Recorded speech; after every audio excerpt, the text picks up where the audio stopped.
অনেক দিনের স্বপ্ন, অনেক বছরের স্বপ্ন পূরণ হলো আজ। আমার এই ট্রিপের প্রথম উদ্দেশ্যই ছিল প্যাংগংয়ের সামনে যাওয়া। আজ সেখানে পৌঁছাবো। নমস্কার, চলে আসলাম আবার একটা নতুন ভিডিও নিয়ে। লেহ লাদাখ ট্রিপ আমার ড্রিম ডেস্টিনেশন। যাই হোক, আজ 24শে মে। আজ যাচ্ছি আমরা প্যাংগংয়ের উদ্দেশ্যে। নুব্রা ভ্যালি থেকে প্যাংগং হ্রদের দূরত্ব প্রায় 160 কিলোমিটার। আগে এই দুই জায়গার মধ্যে যাতায়াত করতে লেতে ফিরে আসতে হতো, কিন্তু পরে বর্ডার রোডস অর্গানাইজেশন অর্থাৎ বিএ সহযোগিতায় শায়ক নদীর পার ধরে ধরে ওয়ারি লান ওপর নতুন পথ তৈরি করে পর্যটকদের অনেকটা সময় বাঁচিয়েছে। এই রাস্তায় পারমিট এবং ড্রাইভিং দক্ষতার প্রয়োজন, কারণ রাস্তাটা খুবই ভঙ্গুর। নুব্রা থেকে প্যাংগং যেতে মোটামুটি সময় লাগে 5 থেকে 6 ঘন্টা, কিন্তু আমরা যেহেতু মাঝে ব্রেক নিয়ে নিয়ে প্যাংগং লেকের দিকেও গেছিলাম, তাই আমাদের একটু বেশি সময় লেগেছিল। বিআরও সহযোগিতায় যদি শায়ক নদীর পার ধরে এই রোডটা না হতো, তাহলে মোটামুটি 80-90 কিলোমিটার ঘুরে লে থেকে প্যাংগং যেতে হতো। সেটার জন্য অনেক ধন্যবাদ বিআরওকে। পর্যটকরা এই শিয়ক রুটের রাস্তাঘাট যখন খারাপ থাকে বা অতিরিক্ত জলের কারণে বন্ধ থাকে, তখন এই বিকল্প রুটটি ব্যবহার করেন। এটি বিশ্বের অন্যতম উঁচু মোটরচালিত গিরিপথগুলির মধ্যে একটি। এটি অনেক বেশি দীর্ঘ এবং পাহাড়ি পথে ভরা, কিন্তু প্রাকৃতিক সৌন্দর্য এতটাই অপরূপ যে আপনার জার্নিটা খুব মধুর মনে হবে আরেকটু চলে যাই। বুঝতে পারছেন, পৌঁছে গেছি প্যাংগং লেকের ধারে। দেখতে পাচ্ছেন যে জলাধারটা, সেটাই হচ্ছে প্যাংগং লেক। প্যাংগং সো মানে হচ্ছে লেক। লাদাখের একটি বিখ্যাত অনিন্দ সুন্দর লবণাক্ত জলের হ্রদ। এটি সমুদ্রপৃষ্ঠ থেকে প্রায় 4355 মিটার বা 14,270 ফুট উচ্চতায় অবস্থিত। হ্রদটি বিশাল বড়, 134 কিলোমিটার দীর্ঘ এবং প্রস্থ 5 কিলোমিটার, যার 60% রয়েছে চীনে আর 40% রয়েছে ভারতবর্ষে। বিশ্বের সর্বোচ্চ উচ্চতা লবণাক্ত জলের হ্রদগুলির মধ্যে এটি হচ্ছে একটি। এই জলের স্বচ্ছতা এবং চারপাশের রুক্ষ পাহাড়ের সাথে এক চমৎকার নীল রং ধারণ করেছে। ভারত ও চীনের প্রকৃত নিয়ন্ত্রণ রেখা অর্থাৎ LAC এই হ্রদের মাঝখান দিয়েই গেছে। ভারতে এই লেকের 33% হয়েছে এবং বাকিটা রয়েছে চীনে।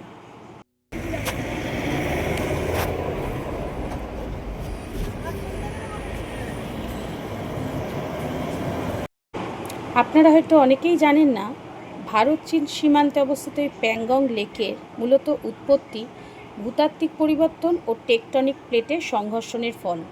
কোটি কোটি বছর আগে যখন ভারতীয় ও ইউরেশীয় টেকটনিক প্লেটের সংঘর্ষের ফলে হিমালয় পর্বতমালার সৃষ্টি হয়েছিল, সেই আমাদের অতি পরিচিত নাম টেথিস মহাসাগরের কিছু অংশ স্থলবেষ্টিত হয়ে এই হ্রদের রূপ নেয়।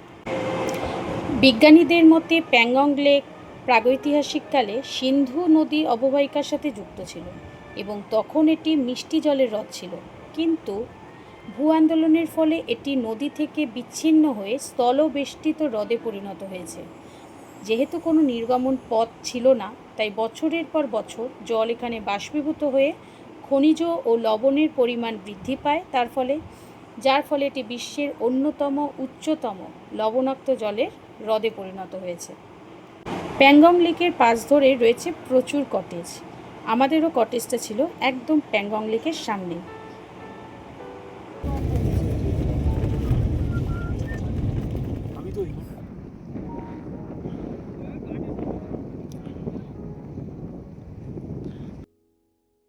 মোটামুটি আমাদের 5টা বেজেছিল প্যাংগং লেকে পৌঁছাতে। এসেই আর নিজেকে সামলাতে না পেরে রুমে লাগেজ রেখে নেমে পড়লাম প্যাংগং লেকের সামনে। মনে হলো অনেক বছরের স্বপ্ন আমার পূরণ হলো প্যাংগংয়ের সামনে গিয়ে। প্যাংগং লেকের সৌন্দর্য শুধু ক্যামেরার ফ্রেমে বন্দি করা যায় না, কিছু দৃশ্য চোখে ধরা পড়ে, কিন্তু হৃদয়ে গেঁথে থাকে আজীবন। প্রকৃতির এই অপার বিস্ময় অনুভব করা শুধু দেখার নয়, যেখানে ক্যামেরা থেমে যায় কিন্তু মুগ্ধতা শেষ হয় না, শুধু সৌন্দর্য অনুভব করা যায়, বন্দি করা যায় না। এই হ্রদের জল এতটাই স্বচ্ছ যে নিচে থাকা পাথর পর্যন্ত স্পষ্টভাবে এখানে দেখা যায়। দিনের বিভিন্ন সময়ে সূর্যের আলো ও মেঘের খেলার ওপর নির্ভর করে প্যাংগং লেকের জল ও তার রং। জল কখনো গাঢ় নীল হয়, কখনো হালকা আকাশি, আবার কখনো ফিরোজা বা সবুজ রঙের হয়। সমুদ্রের মতো নোনা জলের এটি হ্রদ। এত উঁচুতে থাকা সত্ত্বেও এর জল অত্যন্ত লবণাক্ত। লবণাক্ত হওয়া সত্ত্বেও তীব্র শীতকালে অর্থাৎ নভেম্বর থেকে মার্চ মাস পর্যন্ত পুরো হ্রদটি বরফে ঢাকা থাকে। তাই লেকের সামনে বিভিন্নভাবে দাঁড়িয়ে আমরা পোজ দিলাম, যাতে আজীবন এর মেমোরি মনে ধরে রাখতে পারি, ক্যামেরায় কিছুটা বন্দি করে রাখতে পারি। 3 ইডিয়টসের কথা তো আপনাদের মনেই আছে। এখানে 3 ইডিয়টসের শ্যুটিং হয়েছিল, মনে আছে? সেই হলুদ স্কুটার এখানে রয়েছে, তারই রেপ্লিকা। আর 3 বন্ধুর সেই বসার বিখ্যাত চেয়ার, যার জন্য এখানে টাকা নেওয়া হচ্ছে। স্কুটার জন্য 50 আর মিস্টার বাম্পের জন্য হচ্ছে 40 পার পার্সন। বসে শুধু ফটো তোলার জন্য, চালানোর জন্য না কিন্তু স্কুটিটা। যাই হোক, সেটাও করলাম।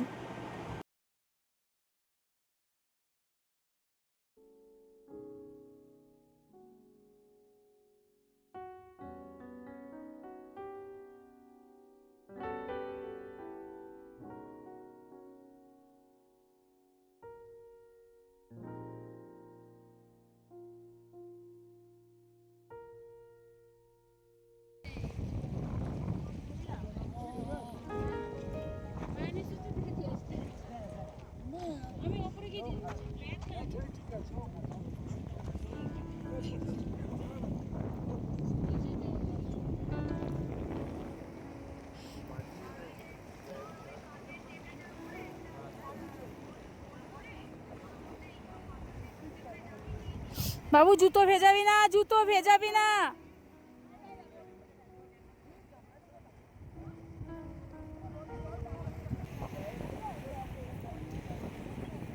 এখন ঘড়িতে বাজে 6:45।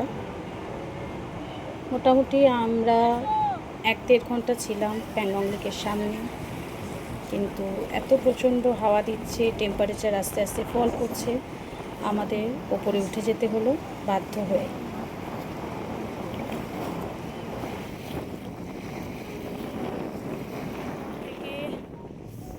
এবার আমরা কটেজের দিকে যাচ্ছি।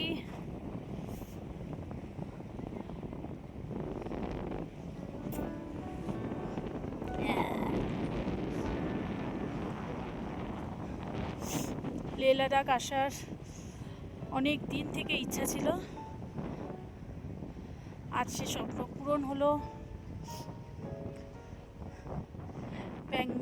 প্যাংগং লেকের কালার একবার নীল একবার সবুজ হচ্ছে, যত দূরে যাচ্ছি তত কালার চেঞ্জ হচ্ছে। অসাধারণ ভিউ। আপনারা দেখুন একবার প্যাংগংয়ের কালার।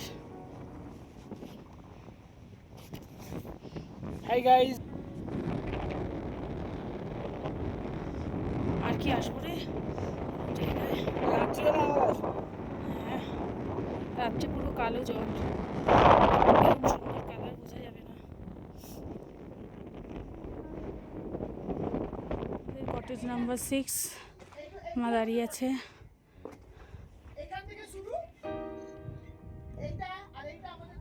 আমাদের কটেজ দ্য গালওয়ান কটেজ, এটাও ডাইনিং হল।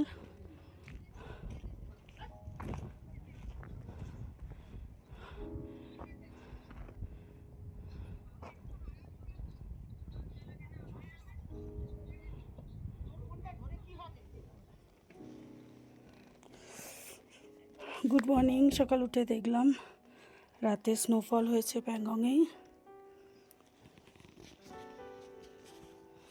বরফে ভরা।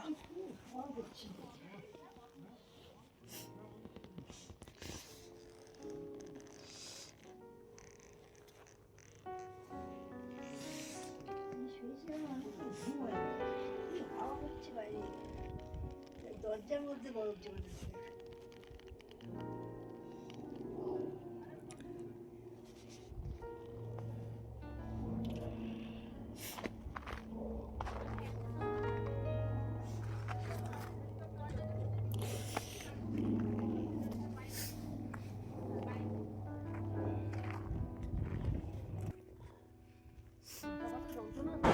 রাত 3:30-র সময় স্নোফল হয়েছে।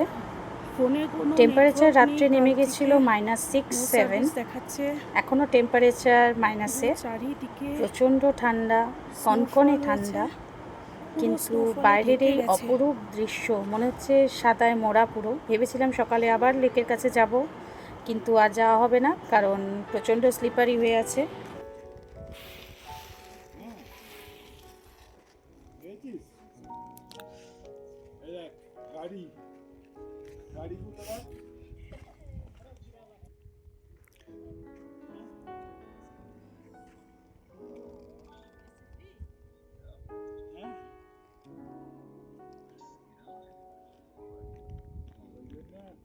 ডেকে তুললু সব তাদেরকে ডেকে ফোন করছি, তারপর কি হাওয়া দিচ্ছে, আমি শুয়ে শুয়ে শুনতে পাচ্ছি আওয়াজ, হু হু করে হাওয়া।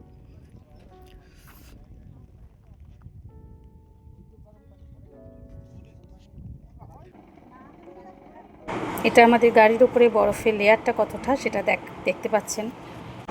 যাই হোক, সূর্য উঠে গেছে, আমরা বেরিয়ে পড়লাম প্যাংগং লেক ছেড়ে। টাটা। এই মেমোরি কোনো দিন ভুলতে পারবো না, প্যাংগংয়ের সৌন্দর্য কোনো দিন ভুলতে পারবো না।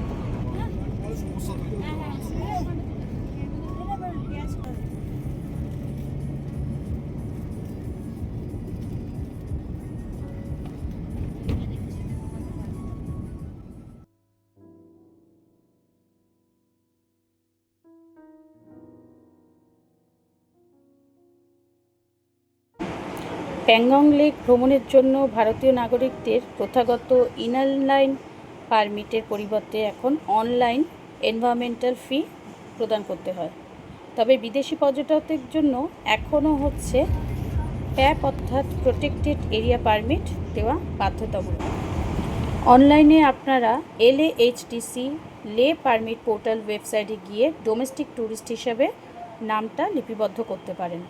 তার জন্য লাগবে Aadhaar card, voter ID card, driving licence বা পাসপোর্টের যে কোনো একটি নাম্বার।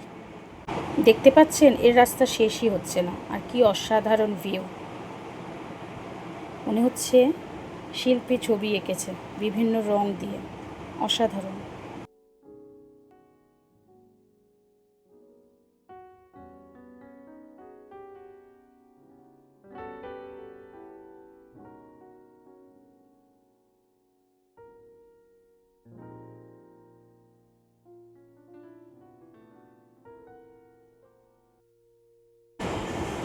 মাঝে দাঁড়িয়ে প্যাংগং লেকের আরেকটা স্পটে আমরা এলাম। এখানেও বিভিন্ন ধরনের যে ফটো তোলা, যেটা আমরা লেকের আগে দেখেছি, সেখানে রয়েছে। ইন্ডিয়ান ফ্ল্যাগ রয়েছে, কারণ এরপর থেকেই রয়েছে টিবেটিয়ান বর্ডার অর্থাৎ চায়না বর্ডার।